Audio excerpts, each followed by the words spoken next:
But let me bring Sangeeta Reddy into the conversation as well. Sangeeta, many thanks for joining us.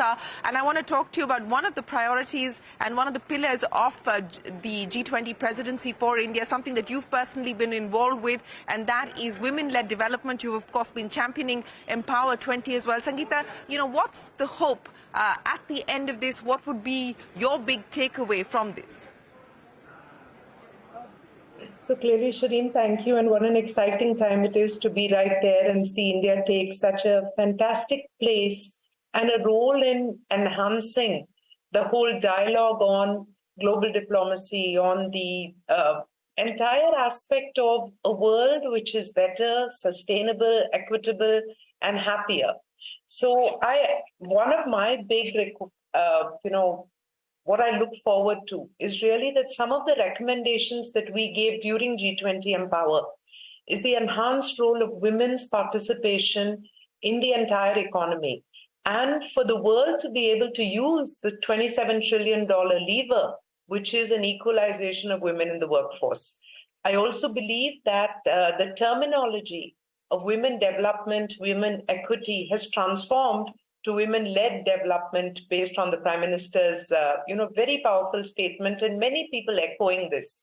So women being viewed as equal part in every role, a gender lens across all kinds of planning, the ability to tackle unpaid labor that women, participate in, various aspects of the care economy, a focus on education for women, women in leadership, women entrepreneurship. All these are very critical. But I cannot, not recognize the fact that India has brought many other aspects to the table beyond women. The advocacy for inclusive and resilient growth, where every voice counts, every country counts. Enhanced push for the progress on SDGs, green development, mission life, this including the population in the entire aspect of G20, I think was a tremendous area. Technology and transformation, UPI, digital public goods, all these are exciting, but with the underpinnings and the very powerful foundation of international peace and harmony. So it's exciting times for India and for the world.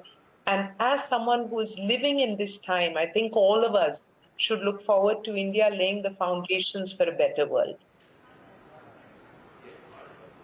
Well, it certainly is an exciting time, but it's also a challenging time for the world when we talk about macroeconomic headwinds, and we'll get to that in just a bit. But bring Ambassador Meera Shankar into the conversation.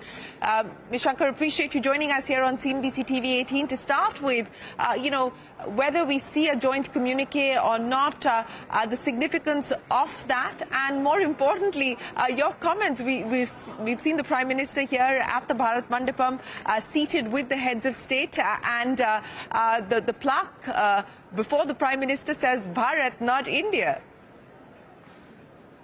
That's a storm in a teacup because it means the same thing. But I would rather focus on substantive issues. And the joint statement clearly has faced difficulties because of the growing geopolitical tensions between the great powers.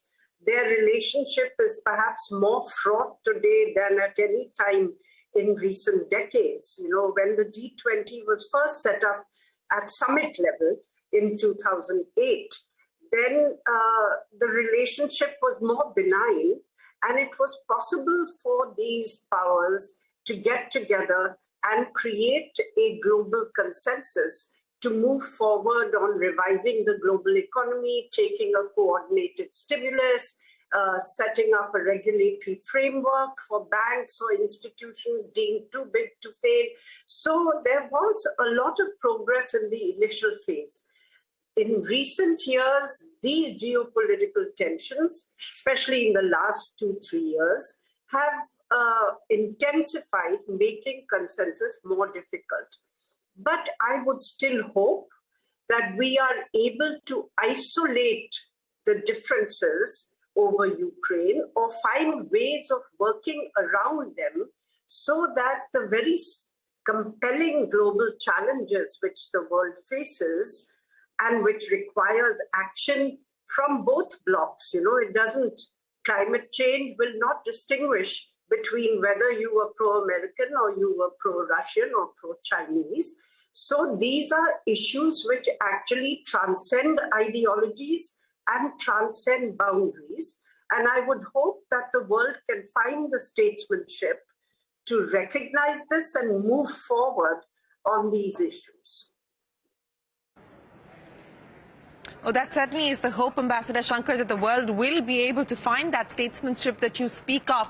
But let me ask you about the bilaterals. And we were just talking to Suhasini about the importance of the India-US bilateral, the meeting between Prime Minister Modi and President Biden that took place last night, and a whole host of issues being discussed there. A progress report, if you like, on issues like the collaboration on critical and emerging technologies, on 5G and so on and so forth. And, of course, the possibility of that big railway deal between India, UAE, Saudi and the US. From your vantage point, as you look at where things currently stand between India and the US, Ambassador Shankar, how much progress do you believe has been made between June and now? And what is your expectation from here on?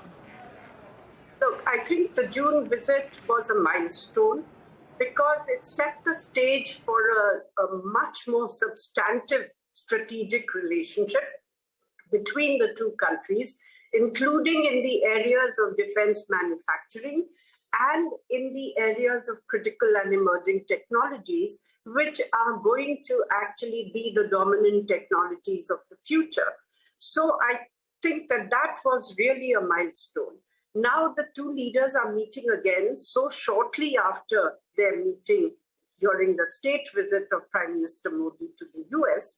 And this reflects that they both want to ensure that the momentum in the relationship is maintained and that the very significant decisions that were taken while Prime Minister Modi was in the US are propelled forward, because many of these decisions have a longer time frame. Say the GEF 414 joint production with HAL. Now the US Congress has approved it, and the way is clear for them to engage in commercial negotiations for the deal, which should be wrapped up within a certain time frame, as also the time frame for HAL to have the design for the Tejas Mark II ready, and for GE to set up the plant in India. So I think these are all things which we should push in a time-bound way. On the drones, I think the commercial negotiations for the Reaper drones were still to be finalized, so that needs to progress. The third was this initiative on critical and emerging technologies. And here we've seen, there were decisions by, Micron to invest in a packaging plant, that is the final encasing of the chip. In India, there were decisions on investment by some other companies for training a large number of people. Where are those? How far have they progressed? And today we're reading that NVIDIA, which is one of the major chip makers and very active in the field of artificial intelligence, is probably going to look at a much stronger presence in India, scaling up its activities, and also joint ventures, both or collaborations with both Tata's and Reliance. So that's another step forward. But there are also other areas such as space and 5G, 6G, which were identified as being areas for collaboration between the two countries. And in space, there's the question of preparing jointly for a manned space flight to the International Space Station. So there's a huge agenda which the two countries have set up, and we need to focus on implementing this. But beyond the bilateral agenda, I think the two countries are also looking at how they can work together in the world for global good. And I think the issues of climate change, climate finance, facilitating the transition to renewable energy, enabling least developed countries to handle adaptation and mitigation, all these are issues which are on the agenda and which both leaders discussed. So I would hope that there is pragmatism on finalizing a joint statement. Well, we certainly hope that. And, you brought up several critical issues, climate finance, the transition to renewable energy. Let me bring Arunabha Ghosh into the conversation as well. Arunabha, that is one of the priority areas. And as we've been pointing out, it is perhaps an area where there has been forward movement and a degree of consensus as well. The G20 will end, and then we see COP28 kickstart, Arunabha. What is the expectation from the G20 summit on the issue of the transition as well as climate finance? More importantly, the big announcements that are expected on the biofuel alliance that is expected to be announced later this evening as well. Shereen, first of all, we have to recognize what has already been achieved through India's G20 presidency on these issues of the energy transition and climate action. We've managed to put the acceleration of the SDGs overall front and center on the agenda. And we got those high-level principles on lifestyles for sustainable development. We have an action plan on accelerating the SDGs. We have a new disaster risk reduction working group that the Indian G20 presidency has announced. We also have agreements on voluntary high-level principles on critical minerals, on high-level principles on hydrogen. We have an announcement of a green hydrogen innovation center, as well as principles agreed on the ocean-based economy. On top of that, we will have the announcement of the Global Biofuels Alliance, which, in addition to the International Solar Alliance, in which India is collaborating a lot with Africa and, of course, other parts of the world, I think the Global Biofuels Alliance allows us to collaborate a lot more closely with South America, particularly Brazil. So when you package it all together, you see that the presidency has already put forward many action items that can be taken forward. So what do we expect then from the summit, from the Leaders' Summit? I think it's very important to then see what does all this add up to in terms of climate action. This is the year when we are seeing extreme climate-related disasters across the world, whether it's Canada, United States, Europe, Greece, India, or elsewhere. We are running out of time for the planet, and we're running out of time for our development pathways. And this is why putting climate action along with development as a joint package that comes out of the leader's statement will be important. On one hand, we have to solve for debt and development. On the other hand, we have to solve for disaster and decarbonization.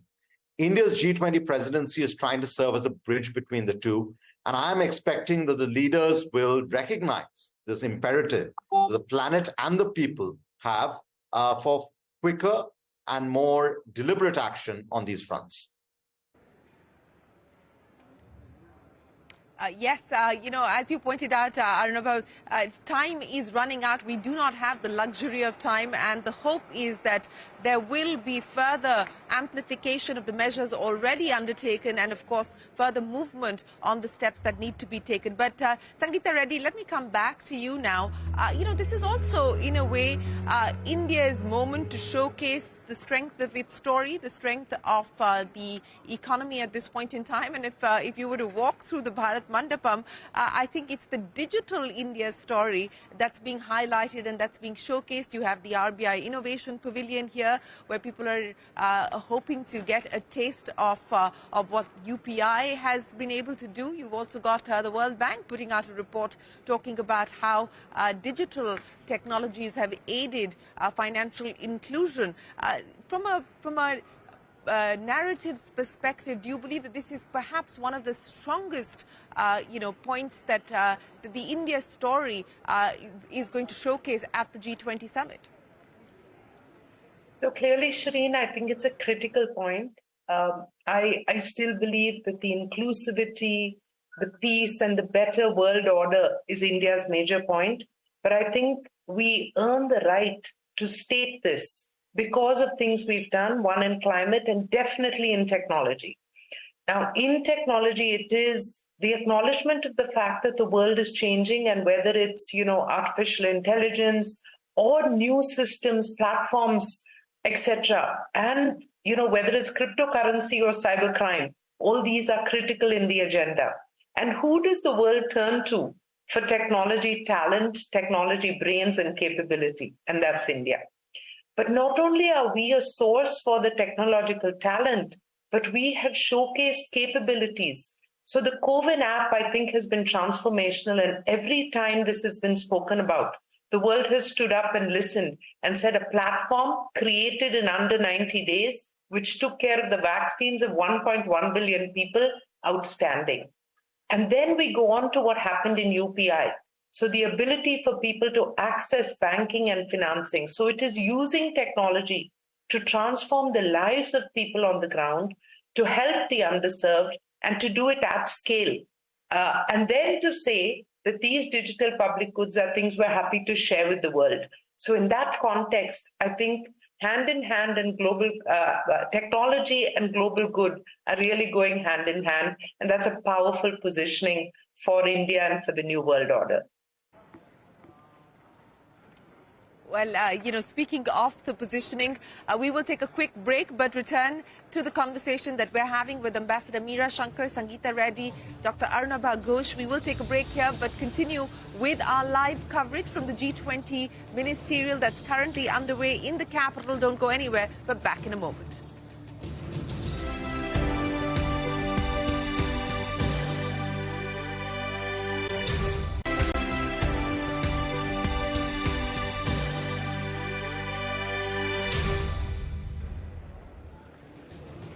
Welcome back. You're watching our continuing coverage here on CNBC TV 18. We're coming to you from the Bharat Mandapam, which is playing host to the G20 ministerial that's currently underway. The first session, the heads of state are meeting at this point in time. Ambassador Meera Shankar, let me come back to you now. Outside of the G20, the importance and significance of the bilaterals, and particularly a potential announcement that is expected, a large railway cooperation deal between US, India, Saudi and UAE. How significant is that going to be? What do you make of this possible development? Look, I think this is an important development if it is finalized. And because the Chinese Belt and Road Initiative has, in a sense, cornered the development space for many developing countries. And while the US and the West have been critical of the debt dependencies that this has created in many countries, the question is, were they offering any alternative? And here we are looking for the first time at offering real alternatives. By recapitalizing the multilateral development banks so that financing of a different order of magnitude is available to the developing nations, both for accelerating the sustainable development goals and for accelerating the transition on climate change or global warming. So while there's no consensus on the figure, and how precisely this is going to be done, clearly there is agreement on the need to recapitalize these institutions.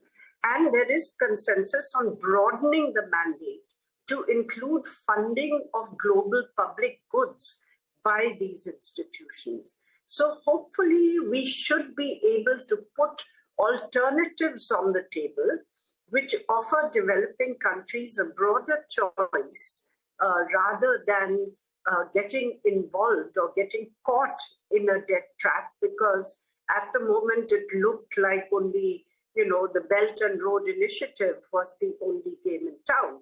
So certainly very significant. And it also reflects the changing nature of India's relationship with the countries in the Gulf. If you recall, post-Afghanistan, it was Pakistan which was a key strategic partner of these countries, with the US training, Saudi money, and the Pakistani army being involved in this whole game in Afghanistan. And thereafter, very strong strategic relations. But that is changing. And India's acceptability in the region as a strategic partner is growing, including with Saudi Arabia. So this, I think, is a very significant shift, which we should take note of. And the fact that we combine it with very good relations with Israel and also good relations with Iran. So it puts India in a very strong position in this region, which is of strategic importance to us, not only on the energy front, but because there is such a large expatriate Indian population there.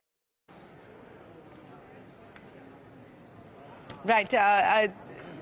You're right in pointing out that this is going to be a significant development. We're, of course, waiting for official confirmation of this, but this is widely being speculated as one of the announcements that's likely to come in over the next few days. But Arunabha, what would be the most significant headline that you would be watching out for at the end of the G20 summit? Well, Shereen, I would hope for a Green Development Pact that comes out of the Leaders Summit, which packages all of these elements of the energy transition and climate action. But I would also be looking for clear language around climate ambition, as well as the finance to accelerate that towards that ambition. I think all of the work that has happened over the last year really hinges on a strong financial package. And that's not just incumbent on India, it is incumbent on the largest shareholders of the multilateral development banks. It's incumbent on private institutional investors to start investing in the regions where the sun shines the most. It's incumbent on technology developers to commit and double down and triple down on their commitments for acceleration towards a cleaner energy economy. So I think the Leaders Summit needs to send out those signals that we've got an ambition that is strong, we've got actions to back it up, but we also now have the finance to accelerate towards that. Yes, ambition, aspiration. We will, of course, look at the fine print of the text as and when it is released. But Sangeeta Reddy, the same question to you. What, to your mind, would be the most significant outcome of the summit? What are you hoping for? So, Shereen, I think many major points were made earlier, whether it's the environment or our role in the diplomacy and the peace of the region. I think in addition to that, I must state two very other important ones. One is the recognition of the fact that women have a greater role to play, and therefore the support and the acknowledgement are required to make this happen.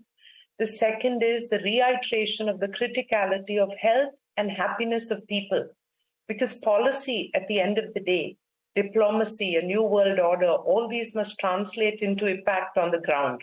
So I look forward to policy, technology, financial movement, all being directed towards the Sustainable Development Goals and to a happier and a healthier population. And I think these will get translated in many ways and accelerated by governments who are capable and who have the high standing. So I want to end by saying that I believe that India's new positioning will enable a greater FDI, greater global companies making India their home or a partner in their development, and ultimately this translating into and trickling down into a happier and a healthier population and world. Absolutely. It's not just about economic well-being. It is about well-being, whether it's social or health. It is about well-being that we are speaking of and that we are hoping for. Sangeeta Reddy, Meera Shankar, Arunabha, Ghosh, thank you so much for joining us here on CNBC TV 18 with your insights and your take on the G20 summit that's currently underway, but more importantly, your aspiration and expectations as well.